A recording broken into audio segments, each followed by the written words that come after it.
Selamat datang di channel Sejarah TV. Sebelum memulai podcast, mari dukung channel ini dengan cara subscribe, like, dan share video ini. Tema podcast pada hari ini saya akan membahas mengenai Musso, anak kiai yang jadi ketua PKI.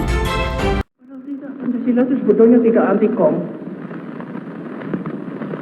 Kom dalam arti ideologi sosial untuk mendatangkan di sini satu masyarakat sosialistik.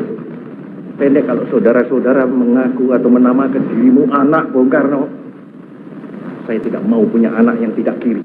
Musso atau Munawar Musso merupakan tokoh komunis Indonesia yang memimpin PKI pada era 1920-an. Namanya sering dikaitkan dengan peristiwa pemberontakan PKI Madiun 1948. Sebuah fakta mengejutkan terungkap bahwa ternyata Musso adalah anak dari seorang kiai besar di Kecamatan Pagu, Kediri, Jawa Timur, bernama Kiai Haji Hasan Muhyi alias Rono Wijoyo. Bagaimana perjalanan karir Musso di Partai Komunis Indonesia?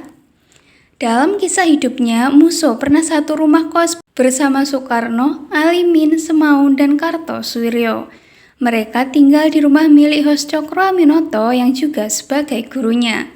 Musso, Alimin, dan Semaun dikenal sebagai tokoh kiri Indonesia, sementara nama yang terakhir menjadi tokoh Darul Islam lebih condong ke kanan. Musso yang kos di rumah Cokroaminoto bertemu dengan Haji F.M. Sneflit ketika Cokroaminoto mendirikan Sarekat Islam pada tahun 1912. Musso aktif di dalamnya. Musso juga aktif di ISDF bentukan Sneflit yang menjadi cikal bakal Partai Komunis Indonesia. Pada tahun 1925, beberapa orang pemimpin PKI membuat rencana untuk menghidupkan kembali partai ini pada tahun 1926, meskipun ditentang oleh beberapa pemimpin PKI yang lain seperti Tan Malaka. Pada tahun 1926, Musso menuju Singapura di mana dia menerima perintah langsung dari Moskwa untuk melakukan pemberontakan kepada pemerintah kapitalis Belanda. Musso dan pemimpin PKI lainnya, Alimin, kemudian berkunjung ke Moskwa, bertemu dengan Stalin, dan menerima perintah untuk membatalkan pemberontakan dan membatasi kegiatan partai menjadi dalam bentuk agitasi dan propaganda dalam perlawanan nasional. Akan tetapi, pikiran Musso berkata lain. Pada bulan November 1926, terjadi beberapa pemberontakan PKI di beberapa kota, termasuk Batavia, sekarang Jakarta. Tetapi pemberontakan itu dapat dipatahkan oleh penjajah Belanda. Musso dan Alimin ditangkap. Setelah keluar dari penjara, Musso pergi ke Moskwa, tetapi kembali ke Indonesia pada tahun 1935 untuk memaksakan barisan populer yang dipimpin oleh 7 anggota Kongres Komintern. Akan tetapi dia dipaksa untuk meninggalkan Indonesia dan kembali ke Uni Soviet pada tahun 1936.